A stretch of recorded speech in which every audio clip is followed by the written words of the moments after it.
इतनी बड़ी संख्या, इतनी जिस हाजिरी में इस धरने पे आप यहाँ बैठे हो तहसील में, ये इस बात को दिखाती है कि जो मांग है वो जायज मांग है, क्योंकि जायज मांग के साथ सबकी भावना जुड़ती है। और सबसे पहले मैं अपनी तरफ से, और जैसे कि अभी बता रहे थे सुभाष जी कि हम केवल अपनी तरफ से नहीं आए, सुबह हुड्डा साहब ने भी यही कहा कि भाई मेरी तरफ से भी जाके पूरा समर्थन, पूरे धरने को और इस मांग को पूरा समर्थन देना। तो हम अपनी तरफ से, मैं भी और कांग्रेस विधायक दल की तरफ से भी पूरी तरीके से इसका समर्थन आपका करते हैं। तीनों मांगों का समर्थन करते हैं। तीन मांग जो अभी बताई गई हमें, तीनों जायज है। पहली मांग तो सबसे जायज है ही, जिसके जो है कि भाई मुआवजा, ऐसा कैसे हो सकता है कि भाई बीच में अपना मुआवजा नहीं हो, न्यून के भी हो जाए और उर्ली तरफ भी हो जाए, परली तरफ भी हो जाए, बीच में छूट जाए, ये कैसे संभव है? प्रकृति में तो संभव है नहीं। तो ये जिसने संभव ये किया है, इस मुआवजा तो मिलना ही मिलना चाहिए, मगर जिस अधिकारी ने इस असंभव काम को संभव किया, उस अधिकारी की भी पूरी खाट खड़ी होनी चाहिए, उस अधिकारी का भी पूरा हिसाब किताब होना चाहिए, क्योंकि ये तो हो ही नहीं सकता। ये कैसे हो जाएगा? चारों चुकर दे के सारी जगह मुआवजा, वो मेरे ने लिस्ट मेरे को दिखाई थी, और चारों तरफ मुआवजा भी और अच्छी जो है, तो चारों तरफ के मुआवजा और बीच में ये कैसे? ये संभव नहीं है। और दूसरा, उनके अधिकारियों के खिलाफ भी कार्रवाई हो ताकि जवाबदेही बने, जवाबदेही अधिकारियों की बनती है। और साथ में इस आंदोलन के समय, इस संघर्ष के समय अपनी जायज मांग की वकालत करते समय अगर किसी किसान पर मुकदमा दर्ज करने का काम किया है तो उस मुकदमे को भी साथ के साथ निरस्त किया जाए और मुकदमा भी वापस लिया जाए। ये मांग आपकी मांग है, ये इस मांग का मैं समर्थन भी करता हूँ, एक सांसद के रूप में समर्थन करता हूँ, और एक किसान के बेटे होने के नाते इस मांग को अपनी मांग भी कहता हूँ। भाई मेरी भी मांग, ये मेरी भी मांग है, सरकार इसको माने, जल्दी से जल्दी माने।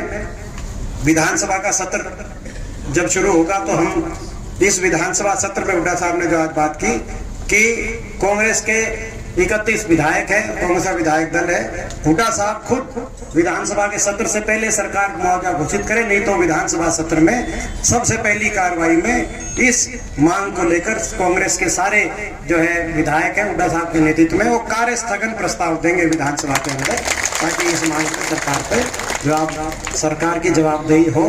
तो सरकार से हम कहना चाहते हैं, आप इस मांग को मांग माने। आपने पहले भी देख लिया,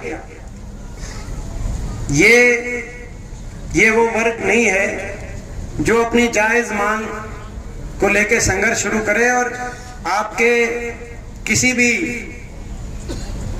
लोक लुभावनी बात से या किसी डर से ये अपने कदम पीछे हटा दे।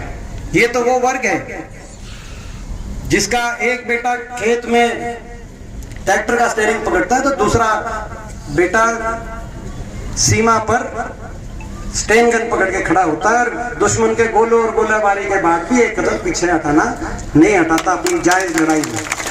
तो वो वर्ग है अपनी जायज लड़ाई, और देखा, देश ने देखा। मैं अपनी तरफ से आज आप सबको, क्योंकि राजनीतिक ना मंच है ना मैं तो राजनीतिक बात करना चाहता, लेकिन राजनीति से ऊपर उठ के मैं जरूर ये कहना चाहता हूँ कि सरकार इस बात से सबक ले, जो पिछला 1 साल गया उस 1 साल के संघर्ष से सरकार सबक ले। और मैं अपनी पीढ़ी के लिए कहना चाहता हूँ, और मेरे से जो छोटी पीढ़ी है, हमें गर्व है कि हमने ऐसी जगह जन्म लिया है और हमने किसान ने घर जन्म लिया है। हमें इस बात पे गर्व है, इस आंदोलन की जो जीत हुई उससे वो कितनी बड़ी जीत थी शायद आपको उसका अंदाजा नहीं, इसमें कोई दो राय नहीं।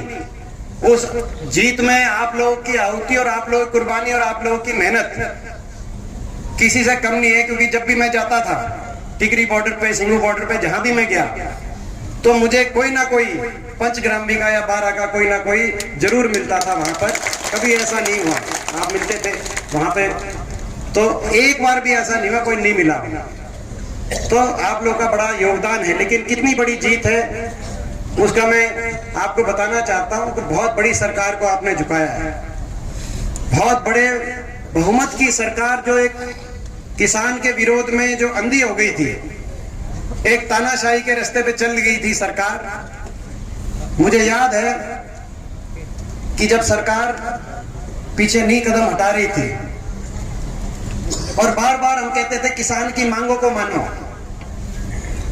तो सरकार नाटती थी कि नहीं मानेंगे। और संसद के अंदर, क्योंकि मैं पिछले 17 साल से देश की जो सबसे बड़ी पंचायत है, आप लोगों के आशीर्वाद से मुझे वहां पर हरियाणा की तरफ से प्रतिनिधित्व करने का मौका मिला है। मैं समझता हूं शायद 40-42 साल में 17 साल उस पंचायत में, देश में शायद किसी को अवसर ना मिला हो। मुझे लोगों का, आपका बहुत आशीर्वाद रहा। और मगर वहां पर जितना अकेलापन मैंने महसूस किया, मैं ये आज आपके बीच में राजनीति से ऊपर उठ के बात कहना चाहता हूं। मैंने इतना अकेलापन इस किसान आंदोलन के समय जिसा जी मेरा रोया है, जितना अकेलापन मैंने महसूस किया था किसान आंदोलन के समय, भगवान ना करे किसी को ऐसा अकेलापन कभी महसूस करना पड़े। क्योंकि ये धरने लगे हुए थे और हम धरनों पे आते थे और उसके बाद हम जाते थे धरनों से, एक एक करके शव वापस आ रहे थे हरियाणा के और पंजाब के गांव में।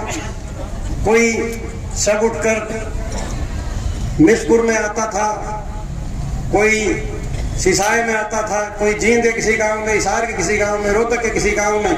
हम जाते थे, वहां पर उनके आंसू पहुंचते थे। सरकार उनकी सुध नहीं ले रही थी और उसमें हुड्डा साहब ने सबसे पहले देश में ये फैसला किया कि भाई सरकार इनकी सुध नहीं लेगी, 700 परिवारों को हम भूलने नहीं देंगे। इन हर परिवार को अपने खुद के संसाधनों से, जो क्योंकि अभी कोई ग्रांट नहीं है, हम विपक्ष में हैं, लेकिन खुद के संसाधनों से जो सारे हमारे विधायक इकट्ठे करेंगे और 2-2 लाख रुपए की मदद इन सारे परिवारों को हम करके आएंगे, जितने भी हरियाणा के ये परिवार हैं। और जब कभी मौका, मैं जो बात कह रहा था कि हम जाते थे, उनके आंसू पहुंचते थे और तड़के संसद में जब मैं जाता था और संसद में जब आवाज उठाता था कि भाई कम से कम इनको किसान की बात नहीं मानते तो किसान मानो, इनको इंसान मानो, इस देश का नागरिक मानो।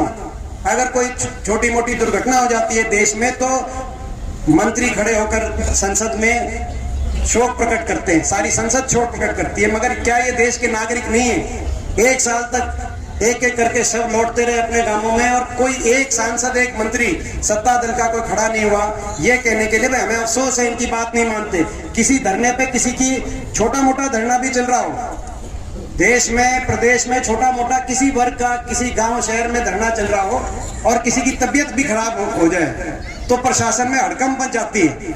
लेकिन ये क्या देश की स्थिति थी कि यहाँ 700 किसानों ने जान कुर्बान कर दी, लेकिन उनके लिए कोई खड़े होके उनको अलग अलग शब्द कहे गए। किसी ने नकली किसान बताया, किसी ने उपद्रवी बताया, किसी ने आतंकवादी बताया।